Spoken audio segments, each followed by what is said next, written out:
everyone, I'm Mackintosh, the weight psych, and today we're talking about explaining non-dieting to other people.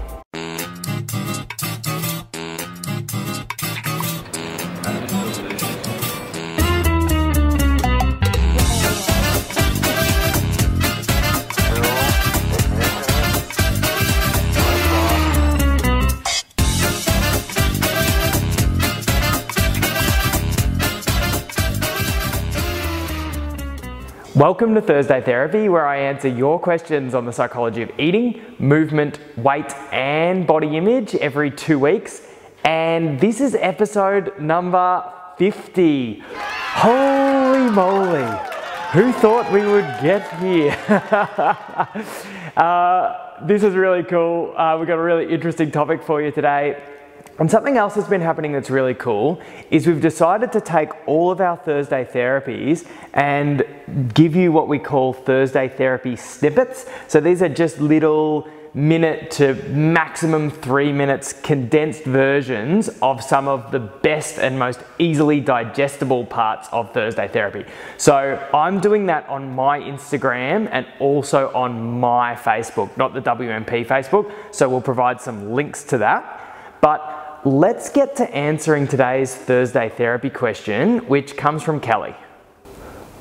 I am doing your 12-month transformation program. How do I explain the non-dieting approach to family and friends?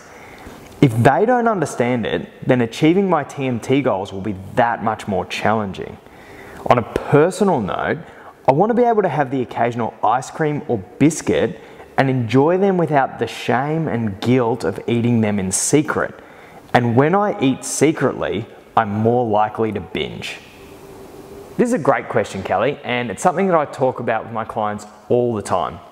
Because most of us, we grew up in a society that idealized thinness and at the same time stigmatized fatness. So it's really hard for people to understand how you could do an approach that's not focused on weight, especially if you're a person that's living in a larger body. So you're likely to get friends and family members and even a lot of medical health professionals trying to steer you back towards a focus on weight, which can kind of leave you at cross purposes. So let me give you my few favorite ideas on how you enlist support when you're following this non-dieting approach.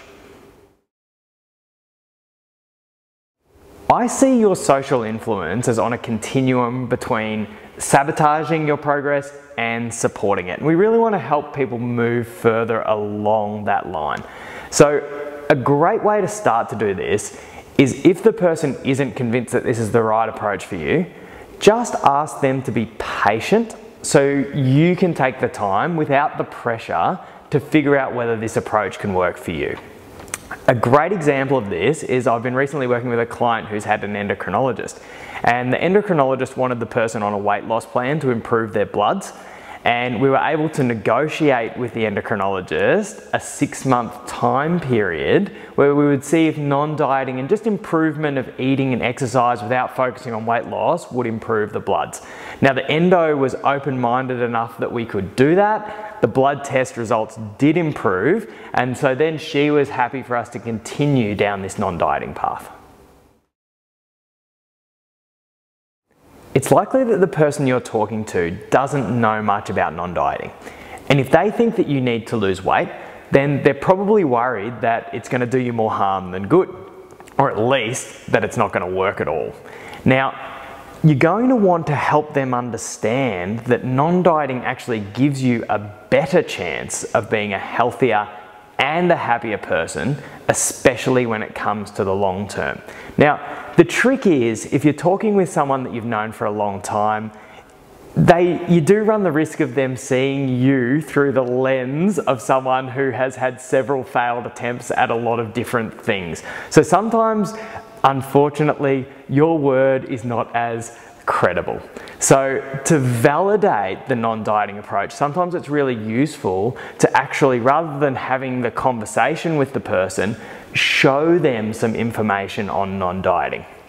I remember having some sessions with a client of mine. She was doing really well, and her husband was an engineer, and he said, "Oh, that psychologist, he is just telling you what you want to hear. Eat whatever you want, you're fine as you are." And then when she showed him a couple of my Thursday therapy videos, she said halfway through he kind of took a pause and he said, I get it. This is about sustainability. And from there, he was much more supportive of her sessions, and of course, she got better results. So I'll provide you with some links to some of my blogs. Of course, you've got all the Thursday therapy videos, but I'll also give you some links to some really great people apart from me that can really help you explain the non-dieting approach to other people. A great way to help scientifically minded people understand the value of non-dieting is actually by showing them the research.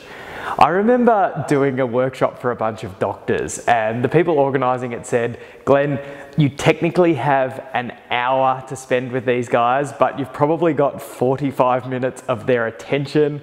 When I got there, it was a Friday afternoon. Most of them had a wine in hand, and I was set to talk about non-dieting, and I thought, these guys are going to smash me.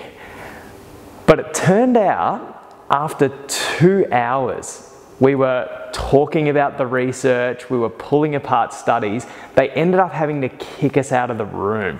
So the main study that I often I ask my clients to print it out and take it to their health professionals. I'm going to provide you with a link to that now. So if you're talking with scientifically minded friends or family, or especially health professionals who are trained that way, you can just take it to them and help them understand the scientific rigor of non-dieting.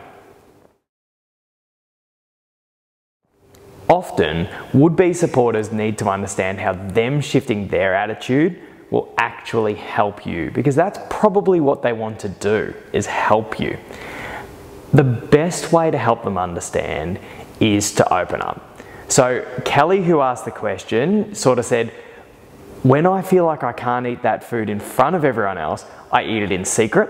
And when I eat it in secret, then I eat more. So it doesn't matter what the family's intentions are, their intentions are probably good. The impact of their actions is actually making Kelly eat more. So Kelly, if you can take a deep breath and open up to authentically sharing that story in a way that those guys can understand, then you might turn some sabotage into some support. I had a great session with a client just a couple of weeks ago where she had a father who was very weight focused and had actually found some pretty long-term success. He was one of the very few people who do find long-term success with a kind of a restrictive diet.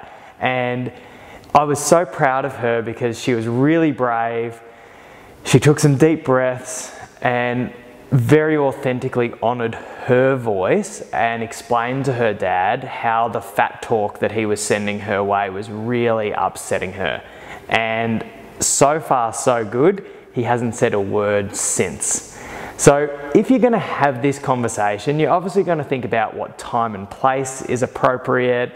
You might rehearse it because after all it's an important conversation. And if you don't trust yourself, you can even write a letter. I'm going to give you a link to a great letter I found to a doctor, and if you search the internet, you'll find dozens of these to give you a bit of food for thought. Just like you want compassion from people around you, I want you to extend compassion to those people that you're trying to help understand how to best support you. The reality is that we do live in a weight-focused society, and I know it with my clients. It's hard for them to get non-dieting principles. So it's going to be hard for those people around you to get it too. With any discussion, this is the most basic psychology, but we often forget it. We all do better when we're spoken to calmly and kindly and respectfully, and we all listen better when we're listened to. So make sure you leave some space for the other person to voice their concerns and really hear what they're saying. If you have the conversation in this way, you're very much more likely to get this win-win, the positive outcome that you both want.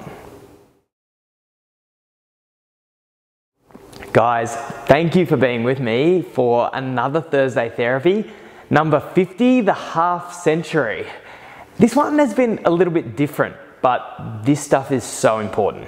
Of course, it's 100% your responsibility to take care of your own health and fitness and well-being, but we do know that the people around you can either take the wind out of your sails or pump it right up. So it's also your responsibility to know yourself well enough to know what approach is right for you, to have those sometimes difficult conversations, and to keep fine-tuning until you've got the right mix of support that's best for you in the long term. So let's make that your homework between now and next Thursday therapy. Of course, if you like this vid, let us know. If you have any comments, especially on your experience with doing this, we'd love to hear them. And if you haven't already, subscribe for all the Thursday therapies to come.